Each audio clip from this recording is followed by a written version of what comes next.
Hello and welcome to another episode of the Fells of Great Britain. Well, good morning everybody.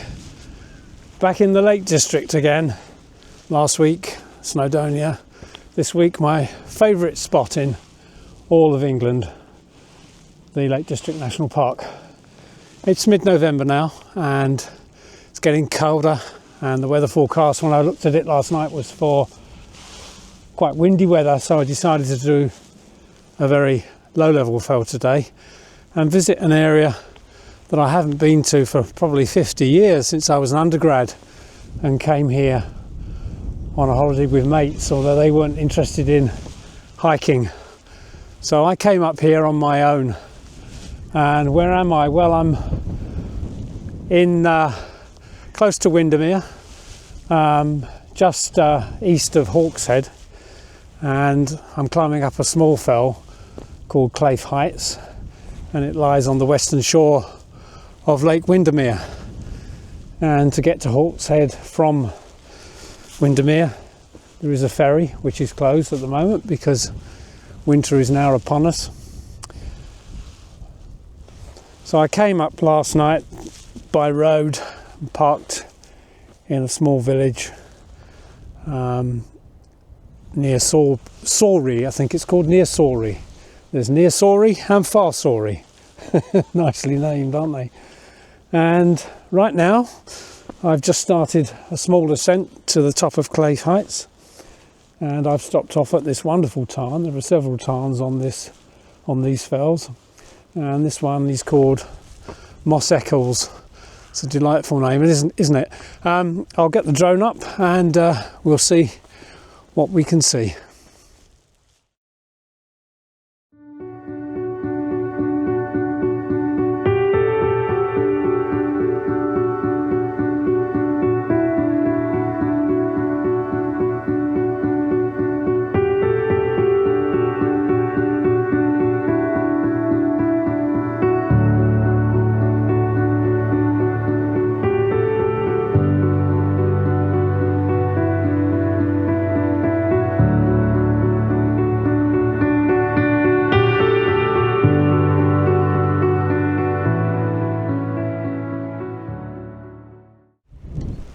An absolutely delightful morning.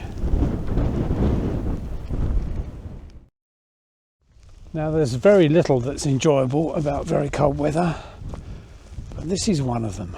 Muddy areas, frozen solid, so that you can walk on them without any issues. You also get this lovely crunching sound as well as you walk across it. Excellent. I keep having to stop because this walk is proving to be so beautiful, and the light is lovely. At this time of year you get the golden hour pretty much all day, and I'm at another tarn. I'll put the name of it when I get back and look it up on the map. I haven't got these committed to memory. This fell is covered in tarns. There are so many, but right now I'm standing before a tarn that sweeps across a panorama that is a wonderful background of many of the fells in the Lake District. Let me just show you. So it's difficult for me to see whether we're getting a good shot on camera with this tiny LCD that I have on this little Pocket 3. But over there behind the tarn you can see the Coniston range, and then as we come round you can see Crinkle Crags, Bow Fell, and then the Langdales, and it's just beautifully lit, and we're just getting a little bit of snow now on the tops. Plenty more to come, because of course it's only November and we've got several months of very cold weather to come. Lots to look forward to, although I struggle to get on the fells in very cold weather. My hands get cold and it's difficult to do the photography.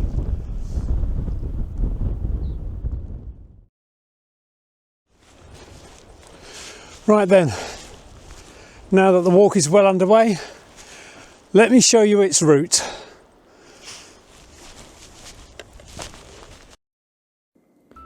The Lake District National Park lies in the county of Cumbria in the northwest of England, and our walk today begins in its centre around Lake Windermere and close to the town of Windermere itself. We begin our walk today on Windermere's western shore from the road that links the village of Hawkshead to the ferry connecting this side of Lake Windermere to Windermere Town. The walk begins in the small village of Forestry, and we proceed along a circular route which takes us up a small fell rising to some 890 feet above sea level called Claife Heights. The walk itself is not difficult, but it takes in some of the most spectacular panoramas to be found in Lakeland. We gain during its course wonderful views over open countryside to the fells in the far distance, and we get to see a number of splendid tarns along the way, together with some lovely walks through Woodland. As we turn south along the western shore of Lake Windermere, we traverse a very fine ridge which affords us wonderful views over the lake and to the town of Windermere beyond. We then begin a slow and easy descent through open countryside, passing many dry stone walls along the way and sheep in grassy paddocks, until we once again return to the village of Forestry. The walk covers around 5 to 6 miles, and depending on how long you're prepared to dwell at the fantastic viewing points along its course, will take you between 3 and 5 hours to complete.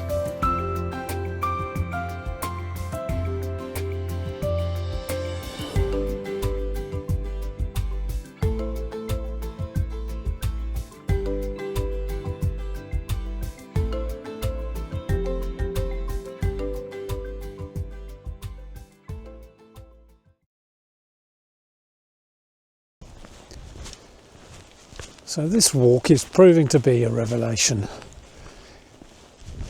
I didn't realise this when I looked at the map, but it sits in a position that gives you views in all directions of the compass as you walk across the top. We're viewing now the fells out to Fairfield and Yoke. Can't really see them because of the trees, but we'll get another opportunity in a moment.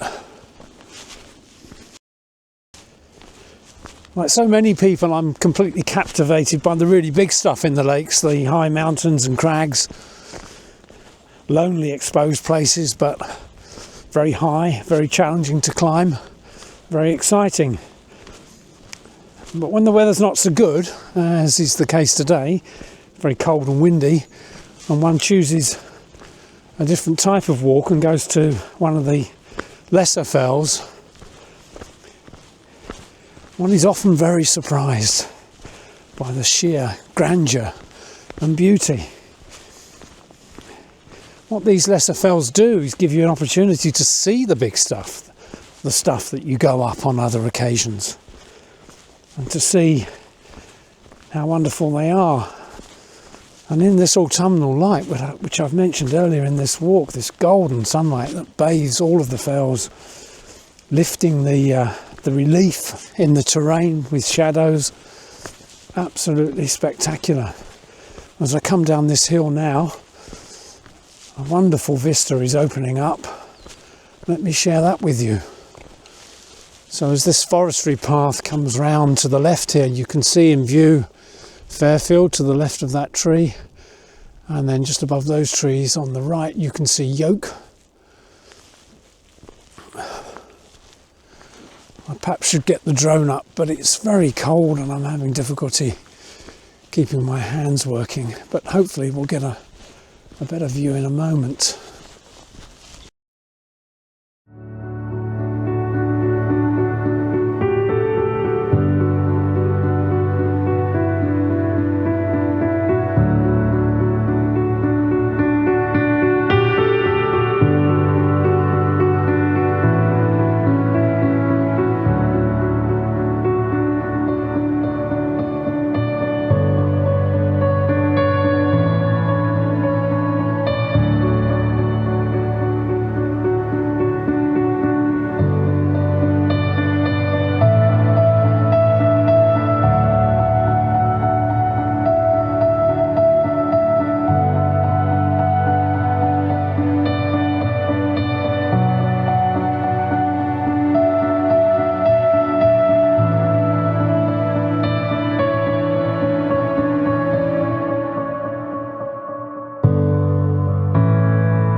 in and out of the woods. You get one vista after another, and then a period of going through woodlands. So I'm approaching the apex of this walk now, so if you saw the map at the beginning of this video, you'll see where that is. It's about halfway through the walk now. I think the walk is about 6 miles, so we're at mile 3. The autumn colours are just about finished now. Plenty of leaves down.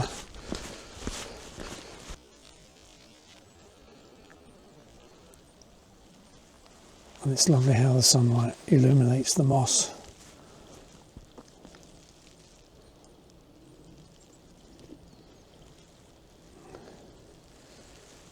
Many of you will be wondering why on earth I find that interesting, but it's a lovely plant. Now this is a bit troublesome underfoot. These are the worst kinds of paths where you've just got very loose stuff and also very wet ground and leaves to contend with. Makes getting a bit of grip a bit of a challenge. So I'm on the return leg now. I've just seen a sign telling me it's 2.5 miles to Far Sorry, and my van is parked at Near Sorry, which is about half a mile further on around on the road. So we're on the right track, making good progress, and the weather is lovely. Well, there's still a bit of autumn colour to be found, isn't there?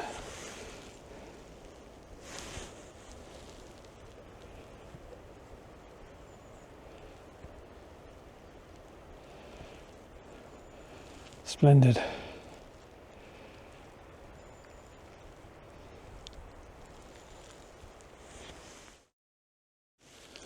Now, a few years ago, we had a terrible gale running across the north of the country, and the Lake District was severely affected.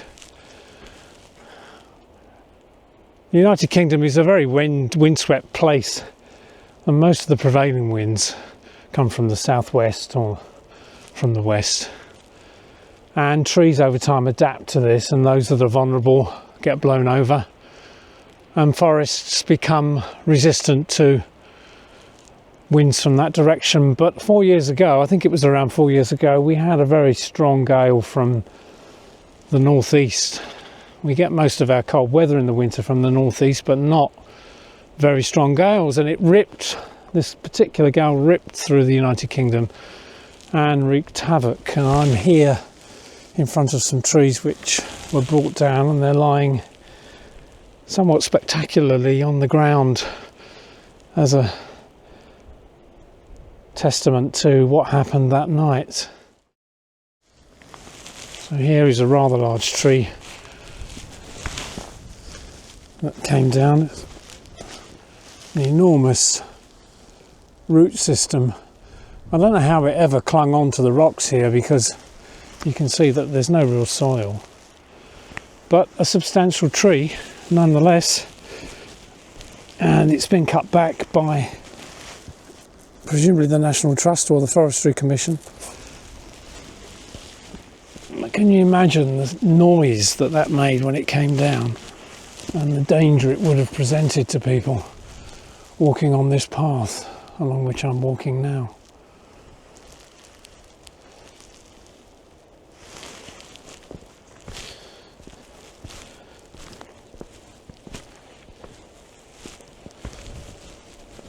Another tree there. It's going to take many years for these to be removed or for them to decay. But through the trees, through the bare trees now in autumn, we can see a lovely view opening up of Lake Windermere. Now, I couldn't resist getting the drone up to photograph Windermere in the sunshine. Absolutely glorious. Many people go to Windermere. It's probably the most frequented town in the Lake District, but you don't get a sense of its setting until you come across to the other side of the lake, as I've done, up on this ridge, and it's so picturesque. It's in such a beautiful location, as I'll show you now.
Another tree down across the path.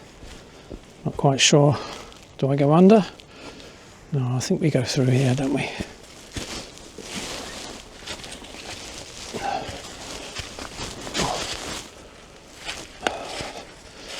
Quite a detour, actually.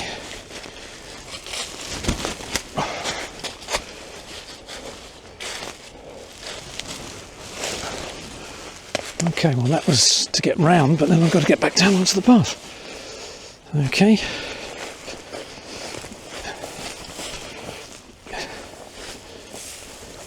Now this bracken, once it turns, becomes quite a problem. Yes, as I was saying, I had to stop filming there. Bracken can be quite a problem in winter because it's very difficult to hack your way through, actually, because the stems dry out and become quite woody, and I think the technical term, the botanical term, is lignified, and it's like trying to navigate your way through barbed wire. Anyway, back on the path now, and probably only about a mile and a half from the van. So I think I'm almost at the top of the cliff that runs along the western shore of Windermere. Well, I just thought I'd pause here to see what devastation the human beavers wrought upon the countryside, or have wrought upon the countryside.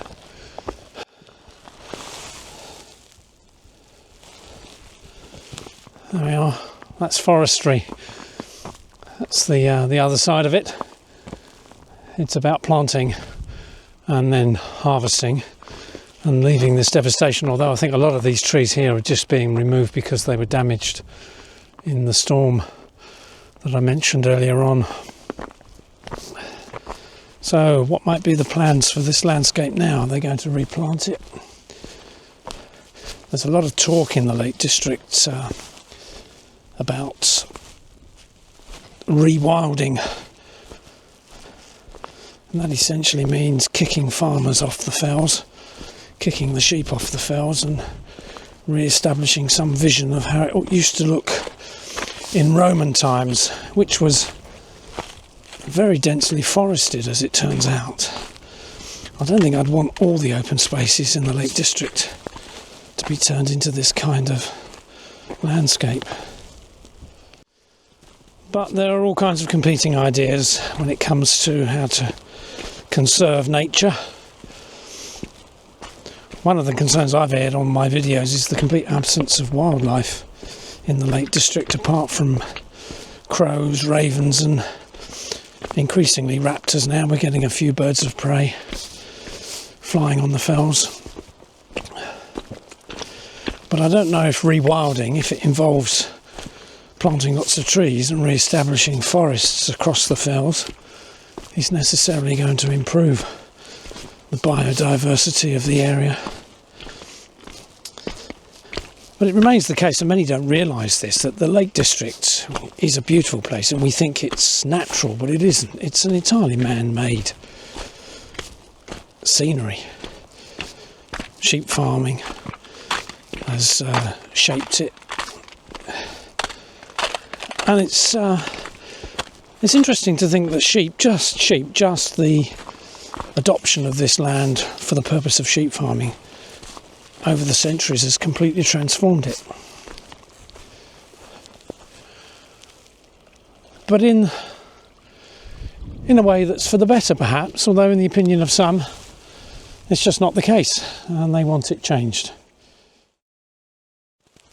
Another tree fallen down across the path. No choice but to go under this time.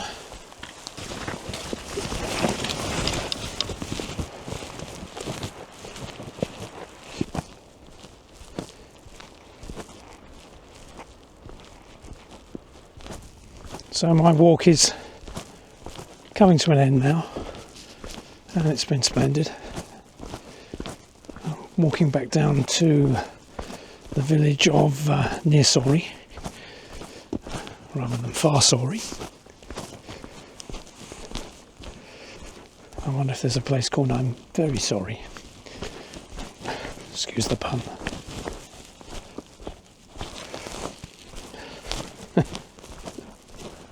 Can't help but be in a bit of a flippant mood on a day like this, can you really? In a walk like this. I hope those of you watching have got some sense of the pleasure and joy of a day like this. Although the wind has been a real problem for my hands. I have quite poor circulation in my hands in cold weather, and so doing this photography has been a bit of a challenge. But right now I'm out of the wind, and it's just absolutely glorious. This kind of walk sets you up for the winter, doesn't it, really? The winters are long and dark in this country. We don't get an awful lot of snow, and it's not particularly cold compared to Russia or North America. But it's damp and miserable and gloomy, because we really, at this time of year, we only have about 7 hours of the sun being above the horizon. And you also get very short dusks and dawns, so it gets dark very, very quickly. So, and also gets light quite quickly in the mornings. But we're about 4 weeks away now from the winter solstice, and I think up here in the north of England, that means that the sun is above the horizon probably only 7.5 hours each day. So you have to get on the fells if you want to do a walk fairly quickly, and you've got to be back in the safety of your hotel or your van, in my case, in 5 or 6 hours, by no later than 3. Otherwise you could be left walking in the dark. So if you fancy a walk that isn't too demanding physically, but takes in some of the most spectacular scenery in the Lake District, then do give this fell a try. Until next time, bye for now.